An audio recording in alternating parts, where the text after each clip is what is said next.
Hi there again, how are you doing so far? I hope you're doing fantastic and turning this day into a beautiful one. I trust you completely. Well, in this video, I'm going to share with you how to add texture to your photos. Now, I highly encourage you to watch all of the previous lessons that you've already watched actually and use those techniques to add texture to your photos before even watching this video. That way, you will have a chance to experiment with the techniques that you already know, and when you do watch this lesson, you will have even more ideas and you will know exactly what is happening before even I move to the next step. So that is a simple little recommendation. Well, in this video, I'm going to share with you 3 real-world situations and 3 different techniques in which you can combine textures with your photos. And the third one is going to be exciting because we will learn how to create seamless textures. Well, let's get started. I don't know what happened to my voice. Maybe because it's morning. I started recording at 6 a.m. Anyway, so let's start with our first example. Here we have the subject, we have the texture. I've already opened up the subject in Photoshop. Now, this is already very beautiful, medieval times style, right? Now, I want to make it look a little more Renaissance. You get the point, right? So for doing that, we need to add some texture. So let's go to our folder and let's drag and drop this texture into Photoshop over the image. Now, let's adjust it. Now it's fully not occupying the entire canvas. So let's hold the Alt key or the Option key and drag it so that it will make it large from the center. All right, let's keep it right around that just so that it fills up. Hit Enter or Return. Now, you can try different blend modes here. You can just hover over different blend modes and see the kind of effect it does. But what I would recommend in this case is that we want to make it as if that the image is over the texture. Image is over this paper because this is an old style of canvas paper or whatever you want to call it. So let's go ahead and unlock the background layer and let's name this subject. We want the subject to be above the texture. So let's bring it above the texture and then change the blend mode of the subject to multiply, because whenever you paint on a bright piece of paper, you don't usually paint the bright areas, right? So for that, the only thing that the paint or the print is doing is darkening. For example, even if you're printing something on a white paper, what happens? It just doesn't print the white areas. It just doesn't let the white ink out.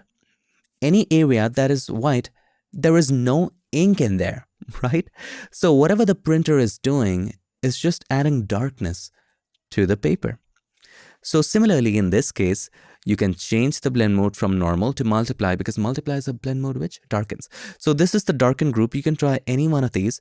I'm just going to go with multiply. And as soon as you choose that, have a look at the difference. Have a look at the beautiful texture that we have added, not just on the subject, but also on the background. This just looks amazing. Want to have a look at the before and after? So if you open up history, here was the before. Look at it. Not that fun, but here is the after. Fun, isn't it? Now it's a little dark. We're going to take care of that later. Don't worry. Now to make it even more exciting and add a little more grunge, let's make a copy of the texture layer. So with the texture layer selected, press Ctrl or Command J and place it at the very top. Now to add that grunge, change the blend mode from normal to overlay. You can try different blend modes, but overlay is a blend mode which adds contrast. So let's go ahead and choose overlay and suddenly it gets even more exciting. Now the only problem with overlay is that it's adding too much texture and too much highlights in the bright areas. And it's just making it too saturated and we really don't want it in the bright areas. So how do we take it away from the bright areas? And that is why I recommended you to use all of the techniques that we had previously learned in previous lessons and apply here. And in this case as well, we're going to use the technique that we have worked with time and again, and that is blend if. So double click on the right hand side of the layer. And then we want to take it away from the bright areas of the underlying layer. Right? Bright areas of the subject layer which lies under it. So that is why we want to take it away from the bright areas of the underlying layer. Have a look at this. So take the slider on the right to the left. And right now it takes it away from most of the bright areas. So at about this point, it looks all right. Again, it's very harsh. So hold the Alt key or the Option key, click on it to break it apart and break it all the way apart like this. All right, that helps. Hit OK. Now let's take a look at the before and after. Here's the before. That was too much. Here's the after. It's a little bit softer. Now I feel that it's still too much. So how do you take that away? Well, you create a mask. Click on the mask button. Take the brush, black as the foreground color, black hides and white shows up. So now you can choose a soft round brush and simply erase it from the areas where it just doesn't look all right. So in this face area, a little bit of the neck area and the body area. So I'm just gonna take it away ever so slightly. Now, you can take your time to perfectly make a selection, but in this case, actually, we don't really need to do it. Also, I feel that it's just applying to the red areas a bit too much. So we're gonna apply it all over her dress. And even here on the tablecloth, it's adding that unwanted red over there. All right, that's cool. But we have removed it way too much. So select the mask again. We are using a technique that we have covered before. It's all the same thing. It's all the same concepts applied creatively. Okay, so now with the mask selected, we will open up the properties of the mask by clicking on this icon right there. If you don't see this icon, let's go to Window and make sure Properties is checked. That'll open that. If you have properties opened separately like this, you can always stick up the properties here. That way you will always have this icon. Now let's decrease the density. Density is like opacity for the mask. So if the density is at 0, it will act as if there was no mask in there. So let's go ahead and slowly and gradually increase the density to what we like. If it's too much, it's completely taken away, and we don't like that either. So at about, I feel that 70 is a good place to be. And that creates a wonderful image. Now on top of that, if you feel this is overall too dark, you can always create a curves adjustment layer and see how much space we have. So there's a lot of scope for having a little more highlights. So you can always hold the Alt key or the Option key, take the slider on the right, slowly and gradually to the left. And just when you begin to see these artifacts, it means that we are losing details in those areas. So we have to be careful right here. Okay, that seems to be about right. And now have a look at this. Isn't this fantastic? Let's take a look at the before and after. So let's create a snapshot for the after. If you click on the camera, it creates a snapshot of the current situation, like it freezes time in Photoshop. So let's take a nice look at the before and after. So this is the after, this is the before. Not fun, and this is the after. Just take a look.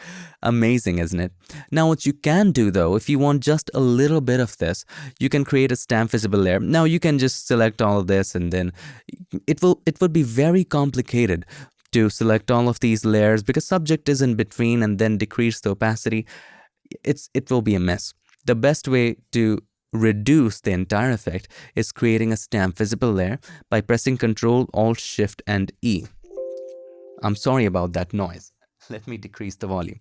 Okay, now Ctrl, Alt, Shift, and E. This creates a stamp visible layer. Now what happens is sometimes it won't create a stamp visible layer when you have a new layer and you have that turned off, and you press Ctrl, Alt, Shift, and E. It won't do that.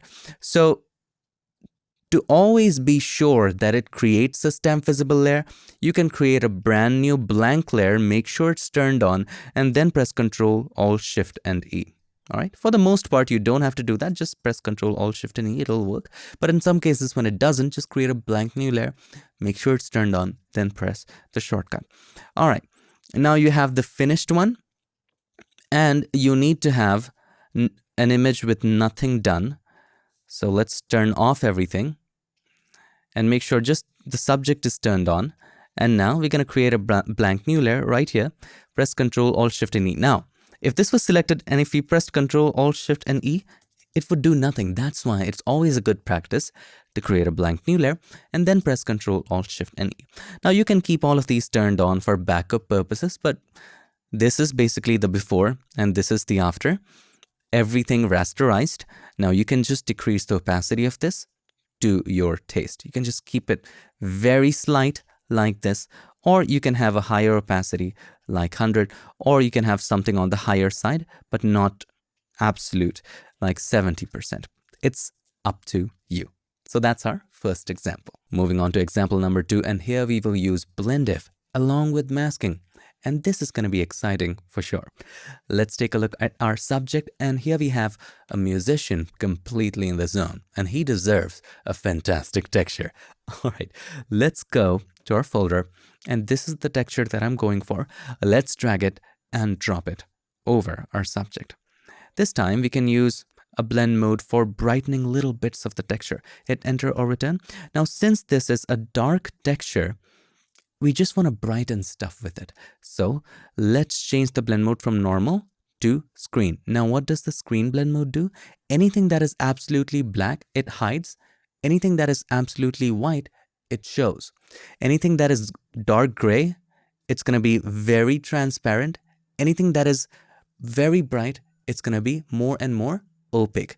All right, so we changed the blend mode to screen, but a lot of it still shows up. So we still need to add more darkness to the texture. And here's an important lesson on making adjustments to the texture after you add blend mode there to make it more suitable as a texture. In this case, as you can see, a lot of the areas are showing up. We don't want completely dark areas to show up.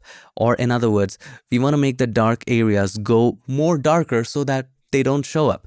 To be able to do that, we will add a curves adjustment layer. And if we do anything here, if we make the darks darker, it's applied both to the subject layer and to the texture layer. We don't want that. We only want to apply it to the texture. So click on this button. So that way it will create a clipping mask. That way it's only applied to the texture. Other way to add a clipping mask is holding the Alt key or the Option key and clicking on the line between these two layers. Now, as you make the dark areas darker, see, they're hiding. And if I turn off the subject layer, you can clearly see it. As we make the dark areas darker, more and more areas go black. And again, screen is the blend mode which hides everything that is black. So now, when I turn this on, have a look. All of those black areas are now hidden. We don't want to go that extreme. So let's dial back in and slowly and gradually go towards the right. So we're going to stop right about there. That's when we start losing too much details. So this is okay. Now for the right hand side, you can also make the bright areas a little brighter like this. I love that grunge right there. But that grunge deserves a little bit of color in it. Let's go to the blue channel and add a little bit yellow to it. Again, blue is the opposite of yellow. So let's drag it down to add that bit of yellow. But it's also making it a little more greenish. So let's go to the green channel and decrease the greens. All right, that's more like it. Again, this is way too much. So let's select the texture layer and decrease the opacity and slowly and gradually increase it to the point where you just feel okay with it. I feel for my tastes at about 32 is a good place to be. Now, there is a problem. You see these bright bits right there? It's looking good for the background, but it's not looking as good on top of the subject. Now you can spend all the time in the world to go one by one and remove all this, but there's a better way to do it. Blend if. Now, if you directly apply blend if here by double clicking on the right hand side of the layer and taking away the bright areas of the current layer, this current texture layer, see, those areas easily go away, but it goes away from the entire image. If that's your style, go for it. But we only want it to go away on the subject. How do we do that? Well, masks come into play right now. So let's make a group of both of these. So select the texture layer, hold the Control or Command, select the curves adjustment layer, press Control or Command G. This one can be for the subject, and make a copy of this group, press Control or Command J, and this one can be for the background. Okay. Now, let's come back to the subject layer. And with the help of the quick selection tool selected at the top, you will see select subject. You can use any of your favorite methods to make a selection of the subject. And you already guessed what we're going to do here. Select the subject layer and then click on the mask button. All right. Now, this is only being applied to the subject. Now we want the opposite for the background. So hold the Alt key, the Option key, and drag and drop this mask to the background, and we want the opposite of that. So select that mask, press Control or Command I. Now we have both of them different. Now we can easily remove it from the subject by opening up the subject group and then double clicking on the right hand side of the texture of the subject group and take it away from the right hand side by taking the slider from the right to the left of the current layer. Now keep in mind, we are not moving underlying layer because we just want to remove the bright areas which are in the texture, layer, which is the current layer. This has nothing to do with the subject layer. So take the slider of this layer from right to left. And at this point, just find out at what point it takes it away. All of those bright areas. All right, this is the point where it takes it away. So we're going to start right here by holding the Alt key or the Option key and clicking on in there and separating it apart. And this is a more, subtle way of doing it. Okay, hit OK. Just by doing that, we go a long way. Have a look. Here's the before. See all that spots on top of the subject? But here's the after. All of that dimmed down. And isn't this a beautiful texture? Now on top of that, of course, you can do some color grading to make it even more exciting. Our favorite, warmth we can apply by applying a color lookup table and just apply a crisp warm over it. And this will really add a lot of punch to it. Now, of course, one of the things I do always with crisp warm is I don't usually apply it in the shadows. So double click on the right hand side of the layer and take it away from the shadows of the underlying layer by holding the Alt key or the Option key, clicking on it to break it apart and take the half all the way apart. And then you can just decrease the opacity. This is too much. Let's go with 50%. Here's the before, here's the after. Adds that little punch in there.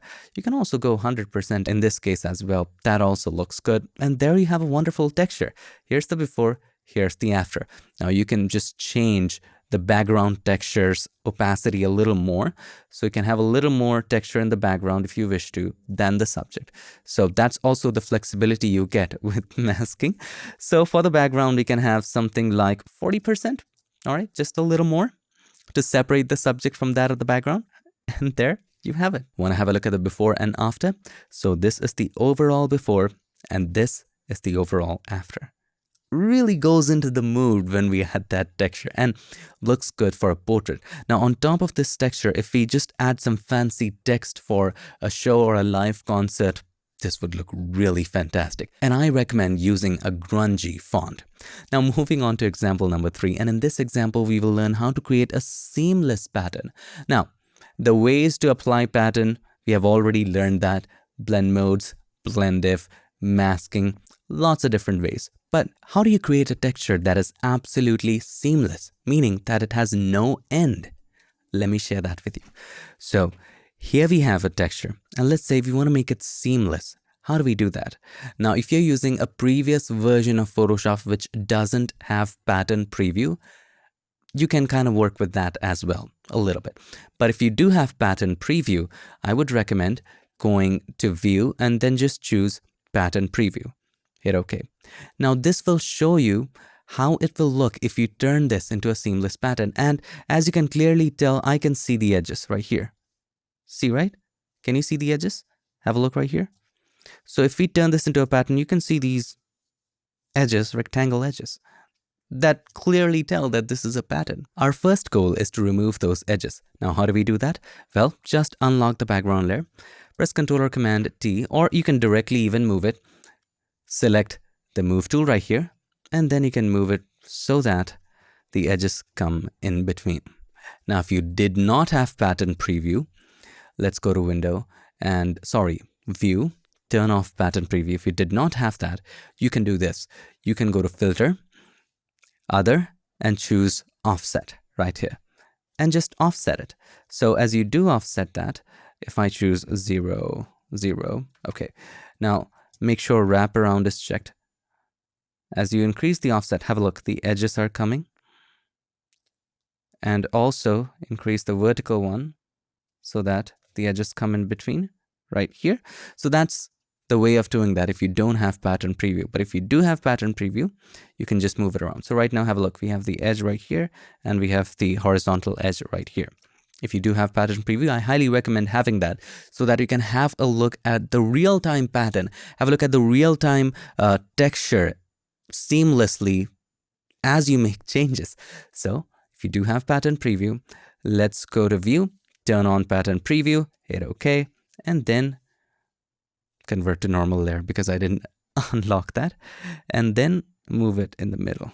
Just like this. It doesn't have to be an absolute middle. It can be anywhere. Just make sure that the intersection is inside the canvas. All right, there you go. Let's keep it that way anyway. I had that OCD of just centering it. Please don't kill your time with useless desires of perfection which don't even matter. Anyway, so we have to make a selection of these edges. You don't have to be perfect here as to, making straight lines, because the more you make straight lines and more you try to cover it up, it will end up in more straight lines and edges. So avoid that. So with the help of the lasso tool, try to be a little random here and there and just cover up these. You can be just covering certain things and leaving out certain other things. That's absolutely up to you. And let's finish it up. All right. Now have a look. I'm trying to be as random here as possible. There's this line. Do you want to include it or not? That's up to you. I'm just going to include it right here. You're going to cover it. And there you go. This is our selection. Now to fill it up, we can go to Edit and then Content Aware Fill. Now inside of that, you can just turn off and on color adaptation to see how that works. In this case, I'm just going to choose none. You can also turn on rotation and mirroring and see how the results are. But I feel that for me, the results look perfect. Hit OK once you're satisfied. Press Controller Command D to deselect. Now let's zoom out and see. Have a look. This looks seamless. If there's something that looks like repeating, we just need to cover it. So right here, this line just looks a little odd to me. So just select that area. It just is repeating too much. So select that. No worries. I'm going to select a little more right here. Okay. And accordingly, it will make a selection inside your canvas. So let's go to Edit and then Content Aware Fill. Let's fill that as well. Now, as we are filling, it's only sampling from this particular area because that's on a new layer. So let's merge both of these. So select the first one and make sure the second one is also selected. By holding the Controller Command, select the second one. Press Controller Command E to merge it. And then let's go to Edit, Content Aware Fill. And this time, to make things less complicated, just make sure Output to Current Layer is selected so that it doesn't create a brand new layer to fill up stuff. Hit OK. Okay, now zoom out and see if there's something you see. It looks seamless to me. Now, if you zoom out too much, you will see that there's a line going on for a particular dark area. So how do we fill that up? No problem. So all you do is select a rectangular marquee tool and, draw a rectangle for that line, right? And it will accordingly select inside it. Now let's create a curves adjustment layer, all right? And then just increase that a little bit. Now the mask here is of course too harsh, so we need to soften it up a little bit. Select the mask, open up the mask properties. If you don't see it, again, go to Window, make sure properties is checked, and just increase the feather here. I would say let's go for 250, all right? And have a look at the difference, have a look at what it is doing. So here is the before, you see that line? Here's the after. That line is going away. Now select the mask, press Controller Command D. I feel that it needs to come a little bit towards the right hand side. Hit Enter or Return. Look at the change. Here's the before, here's the after. We are getting a little better. Press Controller Command D. Move it a little more towards the right hand side. All right, here's the before, here's the after. And now let's decrease the opacity. All right, let's set it to about 40%. And now here's the before. You see that line? And if I turn that on, that line goes away. So you can go on and on with this, but we don't really need too much of this. And there you go. It looks perfect to me already. Let's select all of this and turn it into a pattern. To do that, press Controller Command A. Then let's go to Edit. And you will notice that Define Pattern right here is grayed out. I'm doing this mistakes on purpose so that when you come across this, you know how to fix this. And that is happening because the mask is selected. Make sure the mask is not selected and the layer is selected. And then let's go to Edit and Define Pattern. See, it's ungrayed right now. And now let's name this Texture Example 3. Perfect name, but we want something that we can easily locate and search. So let's name this Seamless abstract wall. All right, hit OK.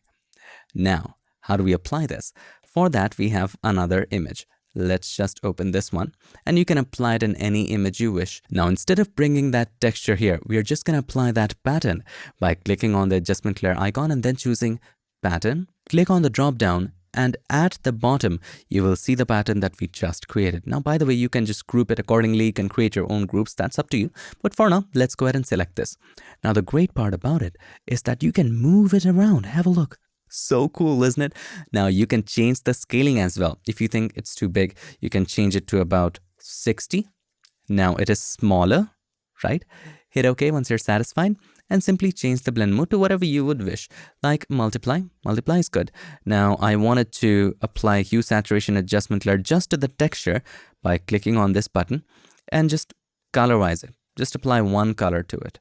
So you can have a little more reddish color here. Anyway, now we want to take it away from the subject, of course. So select the subject layer or the background layer and just select the quick selection tool. At the top, you will have select subject. You can have any of the tools selected like quick selection, object selection, magic wand.